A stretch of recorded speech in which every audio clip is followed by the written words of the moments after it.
It's that time of year, after the winter rains, after the pollen explosion, after the planting season, the house and everything around it looks a little dirty. So it's power washing season. And I was out power washing the patio furniture. And I don't know why I thought this. It's mostly because of my age. But I thought, what if I just died right now? Power washing patio furniture. I mean, wouldn't that just be a wonderful scene for my children to gather around my grave and say, thanks, Dad, for polishing, cleaning, power washing the furniture. I mean, is that the legacy I'm going to leave behind? Power washer. You know? And they can't even say, well, at least he died doing what he loved, because I don't love it. I mean, certainly what I want to leave behind as a legacy for my children is not mundane, trivial chores. I want to leave convictions. I want to leave character. I want them to embrace godliness. But sometimes, you know, godliness happens in just the small little details of life. I remember the good old President Ronald Reagan, who would go out to his ranch in Southern California, and he'd work on his ranch, and I'd think as a young man, it's like, what is the president doing fixing fences? You know, is this like a photo op? But for Ronald Reagan, he said his ranch was just one zip code away from heaven. And I guess that's true of all of us right now. But he said, this is the place where I feel led to use my hands. And I couldn't find the quote, but I'm pretty sure he said that the world gets fixed, the whole world gets fixed one fence post at a time. We're all doing things that aren't always evangelistically, you know, filling stadiums or dying at the spear because we're proclaiming the name of Jesus, which is really the way I'd like to go. But most of our day is just so ordinary and mundane, and we wouldn't even call power washing godly. But here, this is a manner of our life, and it's something that the Apostle Paul addresses to his young protege, Titus.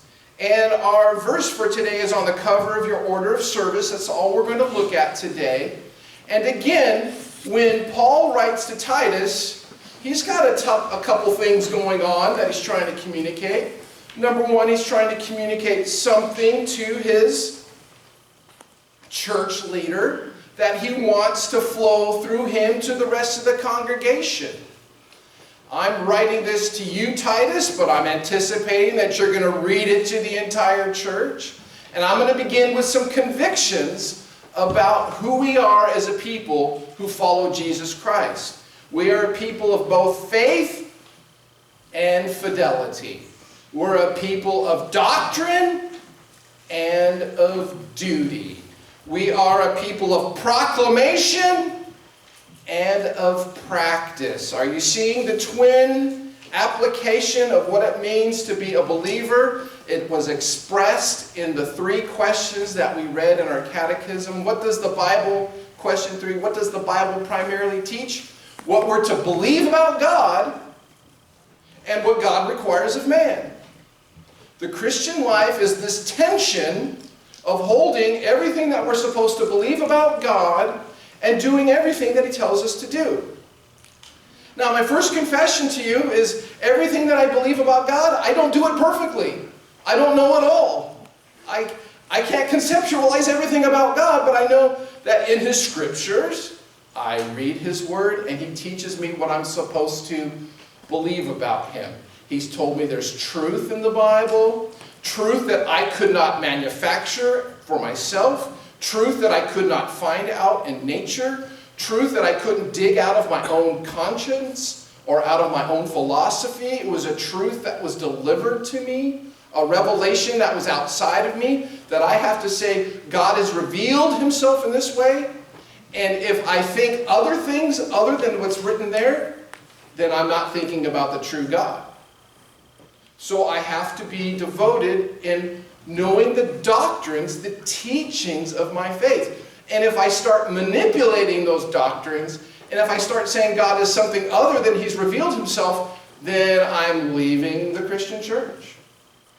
I've had conversations all my life with people who would ride up to my door in their nice 10 speeds and white shirts and ties, and I'd have conversations about who Jesus really was.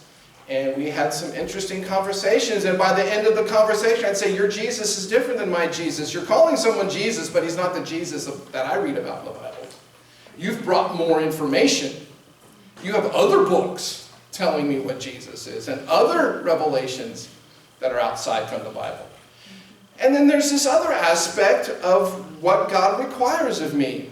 I don't perfectly understand everything about the Bible and what I'm to believe about God. I sort of understand the big things. He's Trinitarian. He does the work of salvation, not me. He established His church. He's going to judge the world at the end of the day. I've got those big categories sorted down.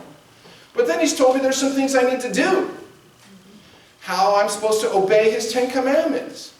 How that would lead to a fruitfulness of life. That if I go on sinning, I will bring upon myself, well, as the proverb says, I will reap what I sow. You can't live after worshiping power, fame, money, and then persistently have a life that brings fruitfulness of family, character qualities that reflect Jesus Christ. You can't live after idols and serve idols and expect to have the kind of character and convictions that reveal what a true person who is a follower of Jesus Christ is to look like.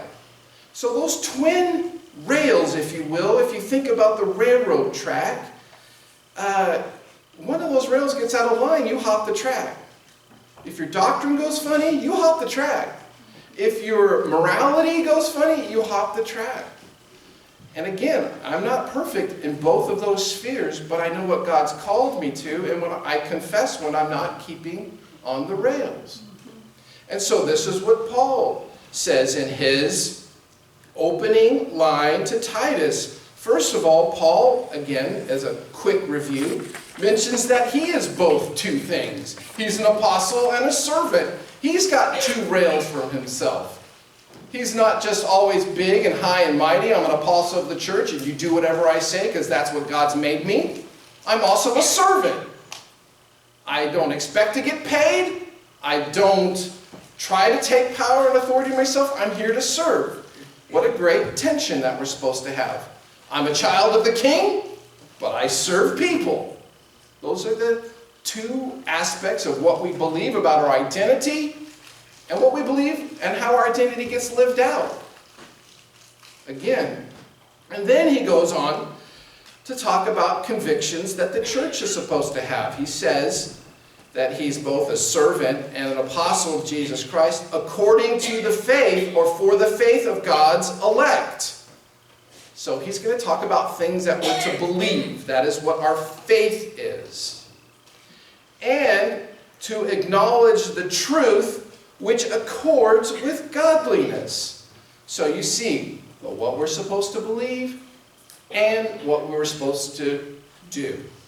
We are supposed to believe in our faith certain things about God. The first thing we discussed was God elects people unto salvation. And we looked at that. And now we're going to look at how God calls people to be godly. That would make sense. The only reason it doesn't completely make sense is because of the word that gets translated godliness. I had a real interesting time with our Wednesday night Bible study because this is a very interesting word that gets used quite frequently by the Apostle Paul. And it's a word that exists so prevalently in ancient Greek literature. Greek philosophers use this word all the time. It's the word eusebia. And I guess it's used all the time, but I never heard of it. But the problem with the word is that it doesn't have the reference to God. We're saying godliness, but God's name isn't in it. There's only one time that God's name gets used for godliness, and it's theosebia.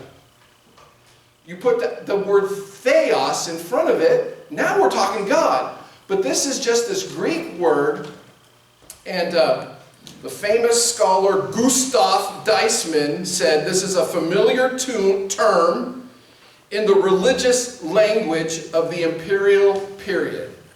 Well, what am I getting at with you right here? What I'm saying is that this phrase is used everywhere in ancient Greek literature to define a person who is properly pious and reverent.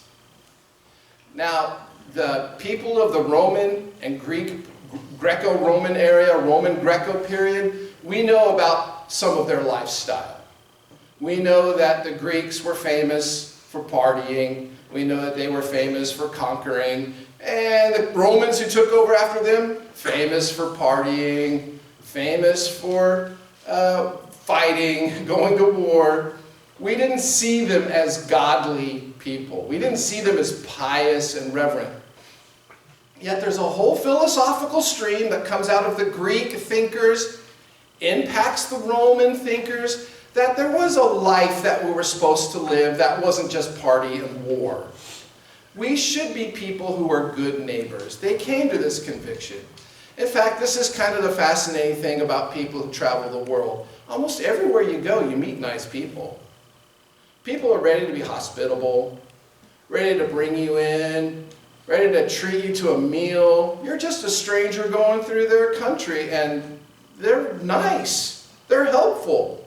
It's not until you get to some places in our sad cities that it gets really, really dangerous. But most of the places you go, you're going to be in good hands. People are properly kind. But we wouldn't regard that as being Christian godliness. This is just something that's kind of inherent in the way that people treat one another. It's not until you get to know people better and better and better that you find out a lot of that's just veneer, and they're actually going to try and get something out of you.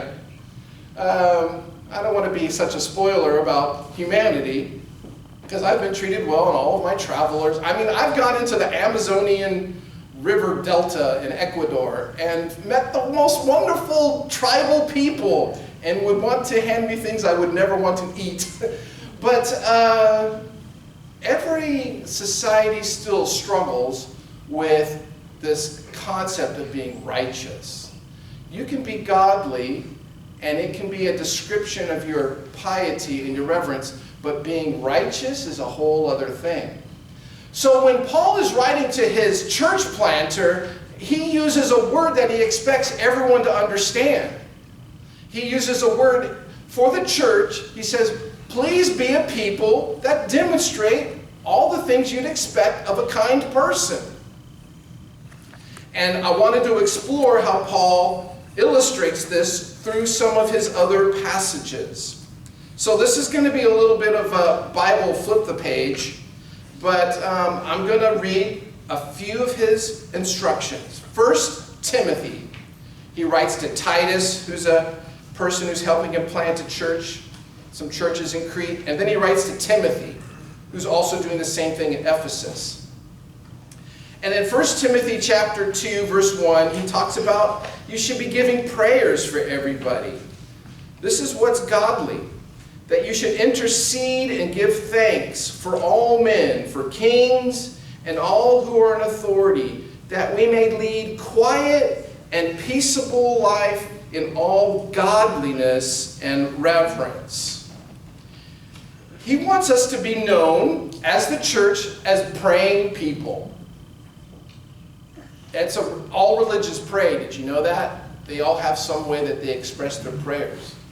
And he says, I want you to be a praying people, but I want you to be a different type of prayer. I want you to pray for everybody. I don't want you just to pray that you get more money or your crop comes in. I don't want you just to pray for selfish things. I want you to pray for people who are actually ruling this world, and that they would come to the knowledge of salvation. And I want you to pray that peace would come over the land, because when there's peace in the land, you can travel further and bring the gospel to more people. It is a very religious and pious thing to pray, but Christians pray for a purpose. They pray so that all people will come to the knowledge of salvation. Not that they would just simply be healed, not that they would get rich, but they would pray for other people to create such a circumstance that the gospel could go forward. That's how Paul uses this notion of being religiously pious. Pray for the right things. In 1 Timothy 3:16, he says, I write so that you may know how you ought to conduct yourself in the house of God, which is going to be a place different from any other meeting group of the world, which is the church of the living God, the pillar and ground of the truth. And without controversy, great is the mystery of godliness. Great is the mystery of our religion. And then he talks about a doctrinal, and people think this is a song, lyrics to a song. God was manifested in the flesh, justified in the spirit, seen by angels, preached among the Gentiles, believed on in the world, received up in glory. One of the things that he identifies as being religiously godly and pious is knowing what our doctrine is. You know, there's a lot of ancient religions that got together just to hoop and holler, just to eat, just to have a party.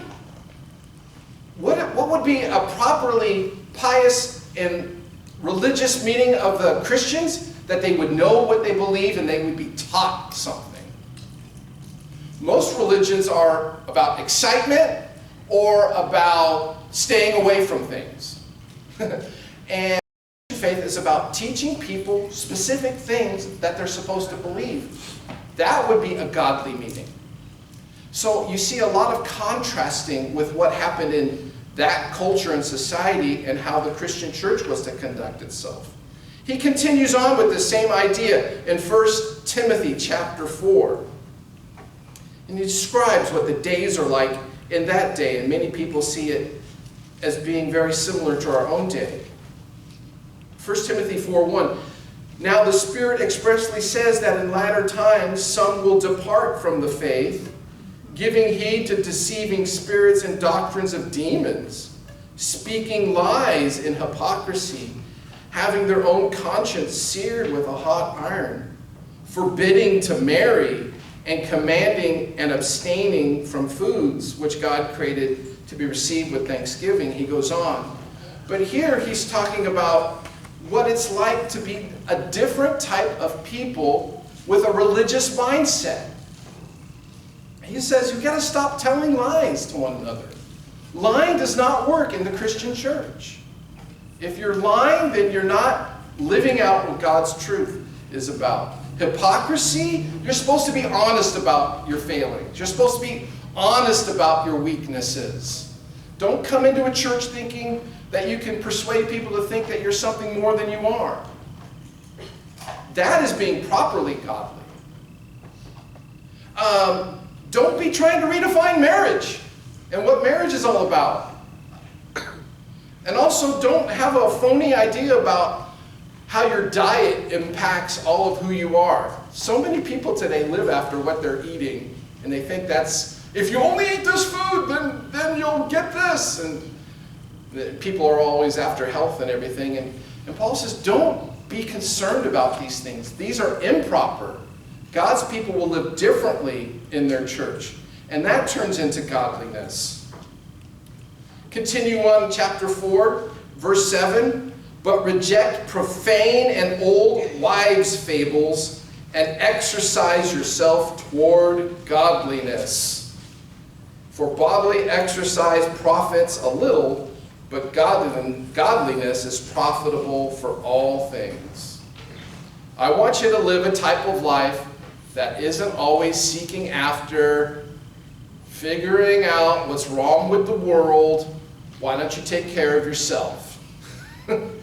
And listen, I confess, I'm following a lot of different media outlets and what's happening in this world. And yes, I'm concerned about the WHO and the World Economic Forum and all of these people that I think have sinister designs for our world.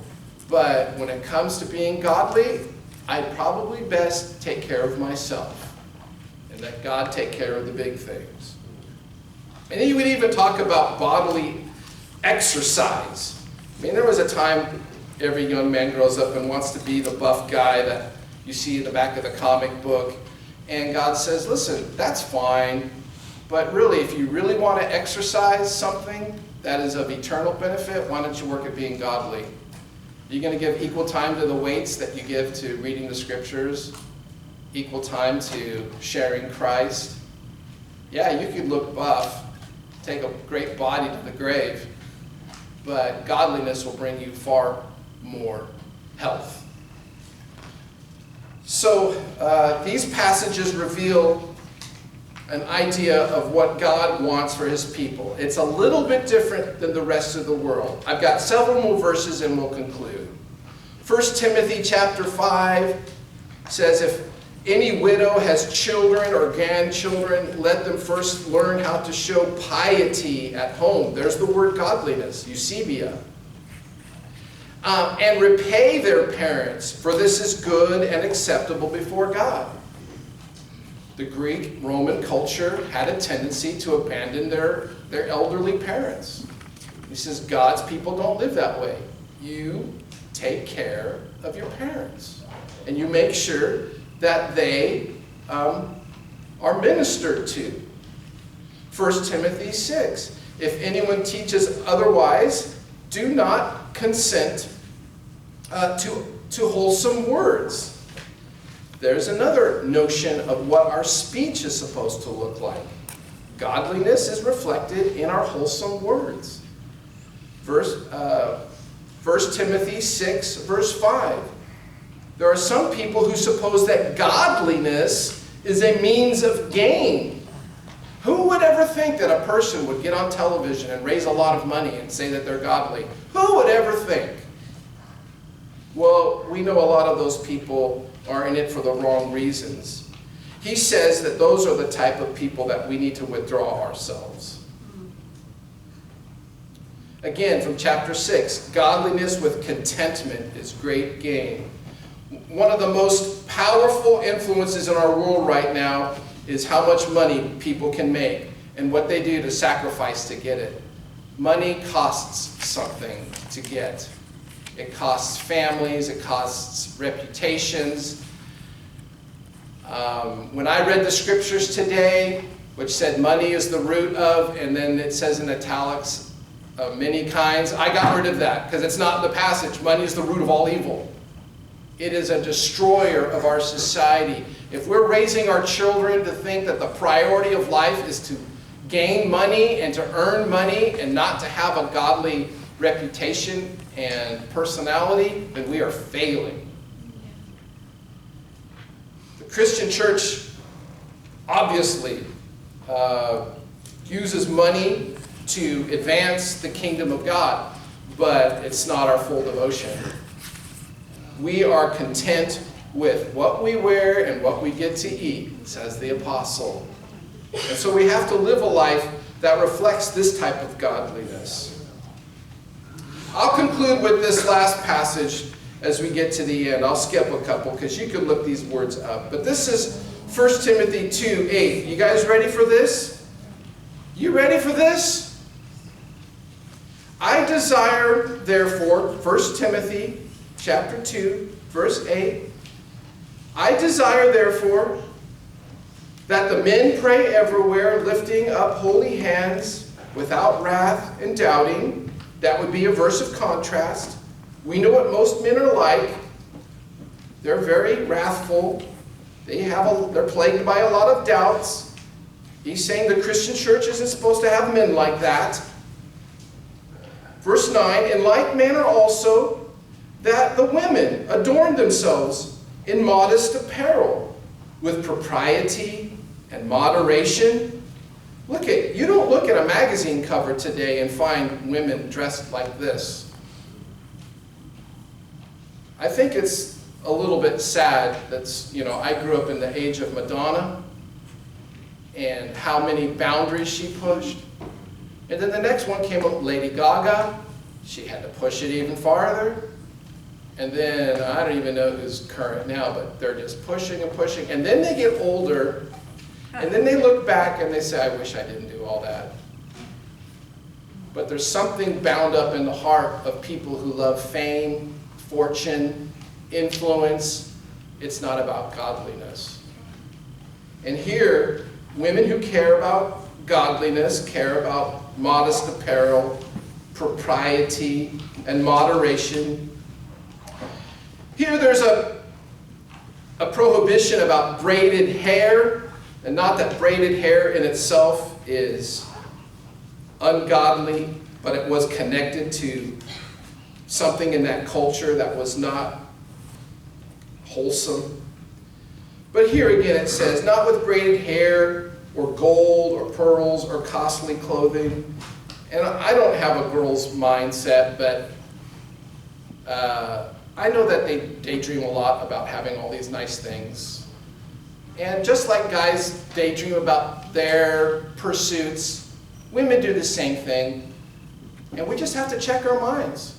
Are we pursuing that which leads to godliness? Or are we just pasting over and trying to give an image to the world that isn't who we truly are? But, this is verse 10, but which is proper for women professing godliness. And that's the only use of this word eusebia where the word theos is connected to it. This is true godliness and good works. And it gets even tougher here. Let a woman learn in silence with all submission. And I do not permit a woman to teach or to have authority over a man, but to be in silence. Yeah, that one didn't survive the 70s. If you want to understand that we have been going back and forth about what their culture looked like and what the church is supposed to look like, it's supposed to look like a different place. There were a lot of women in that culture that were asserting themselves, married women well beyond what they should. And Paul said the church is going to be a different society. It's going to be a godly society, and it's going to look like something that is way different than the world. There are a lot of people who don't like reading this passage, but the Holy Spirit is the one who brings us true godliness and righteousness, and there's great, great instruction for how God's church is supposed to go forward. Obedience is difficult. And we all have our own rights, and we all have our own things that we want to champion. But together as a church, we're to be a different people. We're not supposed to reflect all of the things that the world champions. We're to be a humble people who work quietly with our hands and are concerned about our godliness. Might even be a little concerned about power washing some furniture on the deck.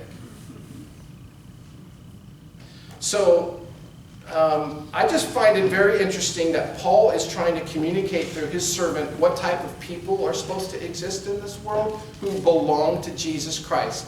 And there's something that society has in itself that looks religious, sounds religious, gives everyone an opportunity to pat themselves on the back.